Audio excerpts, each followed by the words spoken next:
There are those with very sharp eyes who begrudge us for what God has given us.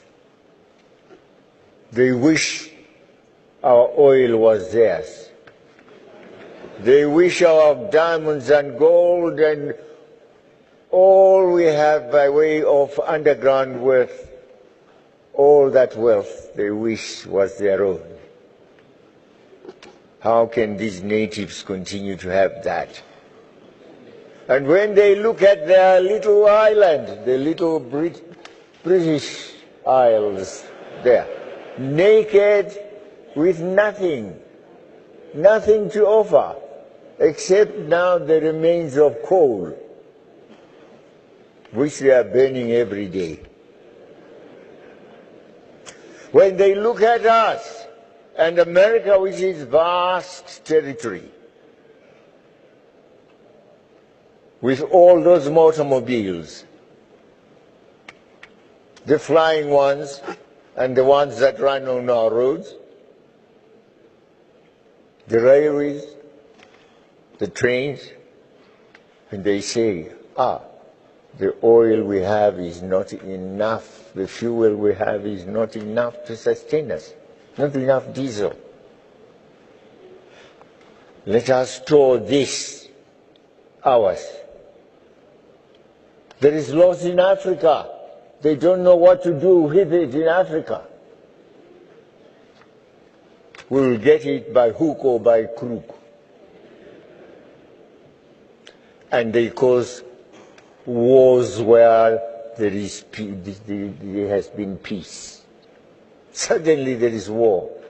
Suddenly there is war in Iraq, where Saddam Hussein, he might have been a dictator, but there was peace in his country. They want his oil. And Bush says, no, this man, as an excuse, you must open the door. This man is a cruel man. He is preparing to slaughter others. He has weapons of mass destruction.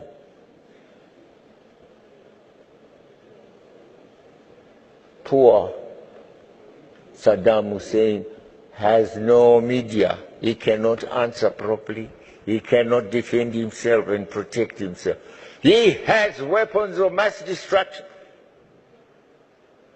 Bush goes to the United Nations.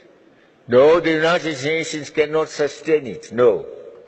Well, with or without the United Nations, I will go fight this man.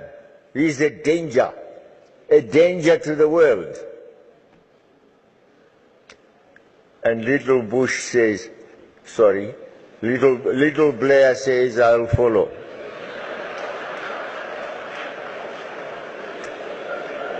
Follow my leader wherever he goes. And there they go, the two of them. And sure, Saddam Hussein, they arrest him from his hideout, and they had him tried, they had him executed. Later, you know, Mr. Bush, we told a lie. But we know how to put it to the world. Now we have found that Saddam Hussein had no weapons of mass destruction. In the meantime, Bush and his brother had a company sucking oil in Iraq. These are facts. The same story is told about poor Gaddafi, killing civilians.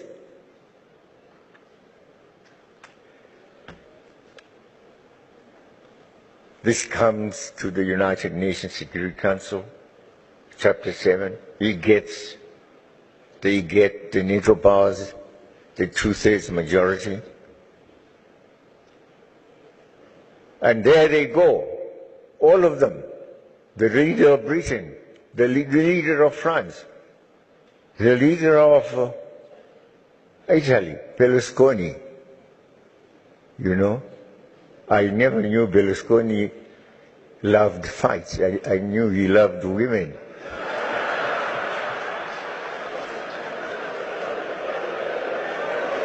But this time he had to go with others also, women afterwards. But I must get the oil first. And they were given oil, as I said last night, 35%.